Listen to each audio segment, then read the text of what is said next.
طيب من ضمن الحاجات اللي انت محتاجها الامان هنا بيتحقق في الاستقرار والثقه.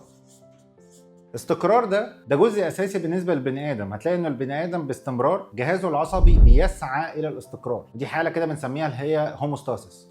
حاله الرغبه في الاستقرار بتساعد ان الجسم يحافظ على ضغط الدم، ان ضغط الدم يكون مستقر، السكر في الدم يكون مستقر، انه ضربات القلب تكون مستقره، انه جهازك بالكامل، اجهزه جسمك بالكامل انها تكون مستقره بتشتغل بنظام ثابت. فهنا الجسم بالنسبه له الاستقرار حاجه مهمه جدا للبقاء. وزي ما الجسم مهم بالنسبه له الاستقرار للبقاء، البني ادم محتاج ان هو البيئه اللي يكون عايش فيها مستقره علشان يقلل المجهول.